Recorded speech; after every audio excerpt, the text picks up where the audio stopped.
Okay, folks, another one of these that I found on the curbside for a curbside cleanup or a council cleanup. Whole bunch of these. Cost me nothing, which is really, really, really nice. Because I'm not rich.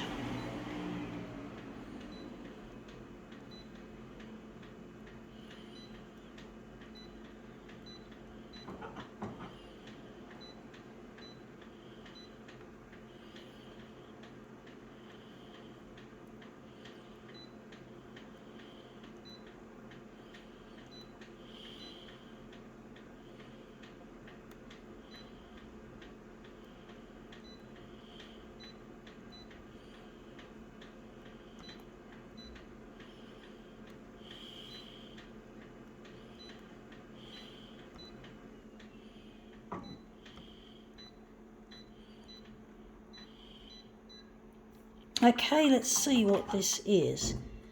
It is the New Yorker. Yeah, I'd love to go to New York, folks, to be with my partner and go around Christmas time a bit earlier before February, in December, of course. I want to see a white Christmas, and this is an article we got here, and this is the page we're interested in, this photograph, or should I say this artwork.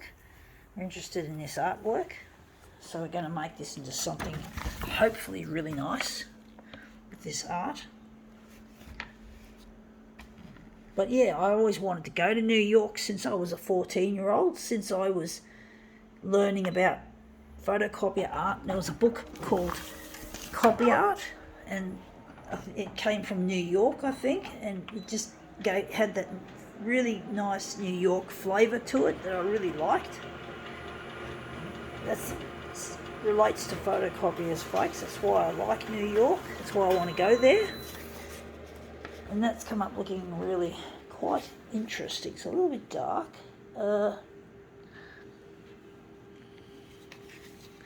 It's not quite what I'm after, folks. It looks a bit wormy. It looks like a worm, actually. I might switch off the map because it's making it too dark. Or maybe I can just take out some of this. But this reminds me of some of the early copy art they had in New York back in those days, back in 1978 when the book was written or published. I'm going to try and fold it back a bit and just slide it around.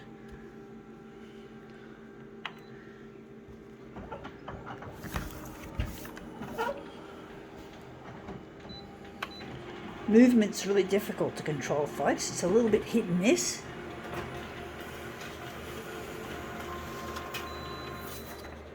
Yeah, looks interesting. We just got the edge of it here. We didn't get much of it. Going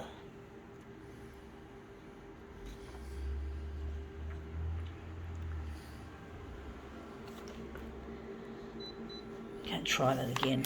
I'm going to try and maybe fold the pages back a little bit more aggressively.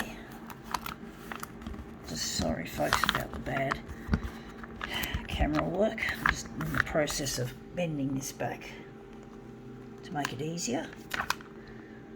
A bit more control, hopefully.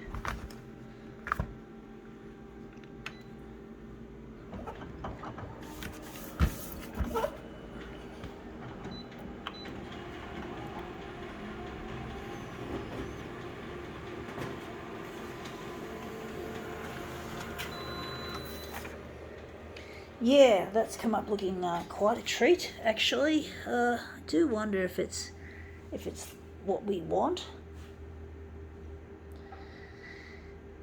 But basically, yeah, I just fell in love with New York because of that copier culture that it exuded, especially back in the late 70s, like 1978 when the book was written.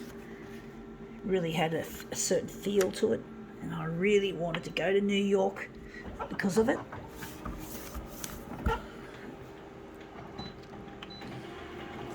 And I'm trying to get in touch with a lost partner whose name is Luigi. and I'm pretty sure he's been to New York. He's that kind of guy. He's into photocopiers as well, and the art of them, and the pair of us would really enjoy it if we could go to New York together. I don't know if I like that one. Don't know, we can't cut that off because it's got the writing there. I'm going to try another one, folks. So this is the last one that just came out.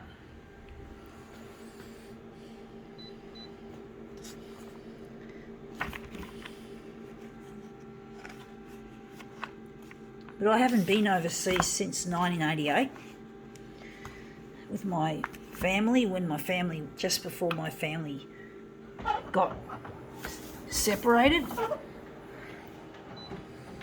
We went on a working holiday with my father, and we went to Honolulu, we went to Majuro, and we went to Kiribati. And I didn't enjoy it that much because I couldn't go out and just simply look for a photocopier and have some fun. I'm sure my dad would not have allowed me to, because my dad hates my art. He hates my creativity with the photocopier. He's a real mean and horrible little shithead. And my brother the same. They don't like my art. They think it's too eccentric. They don't like eccentricity.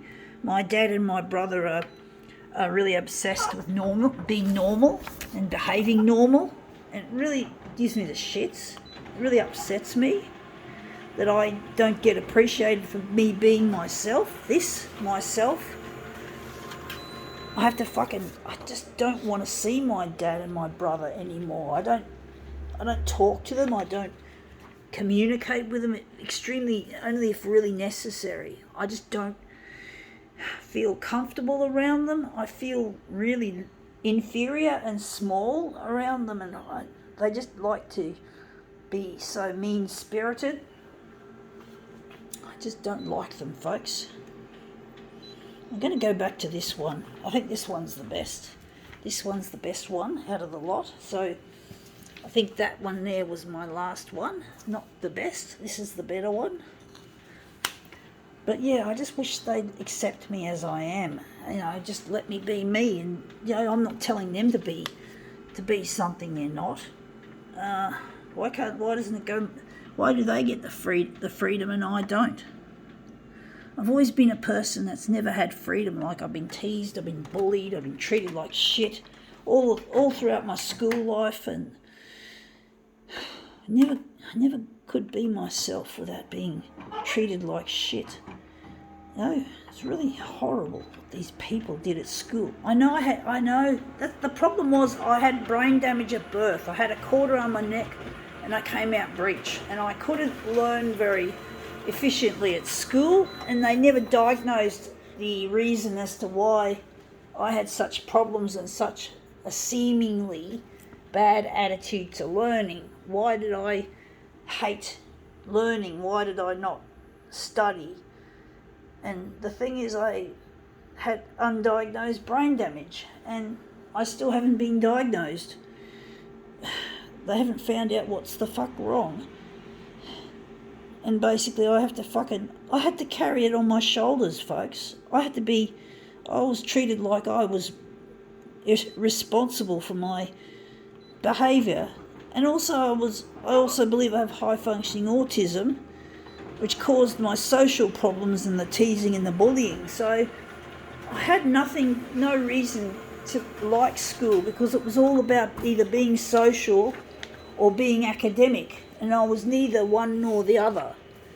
I couldn't be the person I wanted to be. I couldn't be me. I had no choice. I tried to be me, and I did.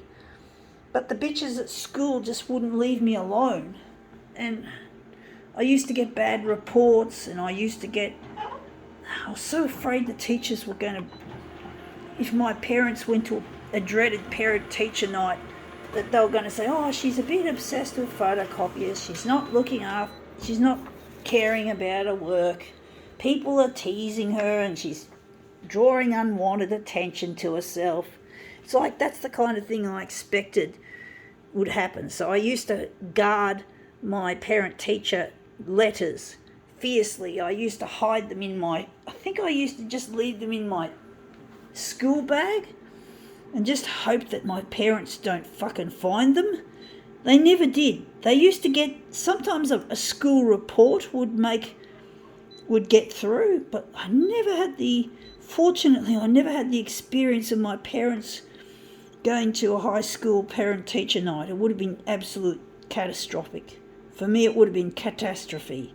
As it was, my family were against my art. As it was, I didn't need extra ammo from school, ammunition against me and my creativity. So it was a real battle. And there was even one instance where my brother went through my bag to look for my photocopying materials, and he found them, and the whole family was against me that night. I won't go into details, but basically I didn't feel like I could be free to enjoy who I was. And these bitches in my family, I talk to Mum, but I don't talk to Dad or my brother. They're assholes and fucking idiots. But I still find my mum doesn't like my art because it's not making any money. But this has come up looking really quite a treat. But I will have to forgive my dad and my brother and all the idiots in the school.